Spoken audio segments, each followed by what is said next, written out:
అందరికీ నమస్కారం। ఈరోజు మల్లాపూర్ 5th డివిజన్ పరిధిలోని యావత్ కాంగ్రెస్ పార్టీ తరఫున ఇవాళ మాజీ మంత్రివర్యులు ముఖ్యమంత్రి గారి తనయుడు కల్వకుంట్ల తారక రామారావు గారి దిష్టి బొమ్మ ఇక్కడ దహనం చేయడం జరిగింది। ఆయన మాట తీరు చూస్తే మనం ఒక్కసారి ఆలోచన చేసుకోవాలి। ఆయన ఉన్న 10 ఏళ్ల పరిపాలనలో మహిళలకు ఇచ్చిన గౌరవం ఏ తీరుగా ఉందంటే వాళ్ళ చెల్లె ఇవాళ ఏడ ఉందో ఒకసారి ఆలోచన చేసుకోవాలి। వాళ్ళ ఉన్న 10 ఏళ్ల పరిపాలనలో మహిళలకు ఇచ్చిన గౌరవం ఇవాళ వాళ్ళ చెల్లె ఏదైతే బీహార్ జైల్లో ఎట్లయితే ఉందో ఇవాళ తెలంగాణ యావత్ మహిళా లోకం ఇవాళ సంతోషకరంగా ఉంది।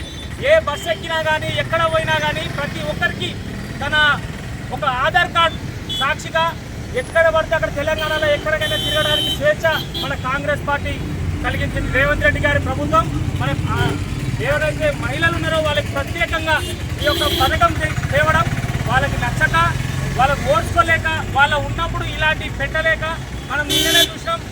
ఈ ఏవైతే కాళేశ్వరం కావచ్చు, మొన్న కుంగిపోయిన మన మేడిగడ్డ కావచ్చు, వాళ్ళు చేసిన పాపాలు వాళ్ళకే అన్నట్టు ఒకప్పుడు అంటుండే తాతలు చేసిన పాపం మనకు చుడుతుందని। ఇవాళ అంత లేదు తాత, ఇవాళ చేసిన పాపం రేపు పొద్దునే చుడుతుంది నీకు।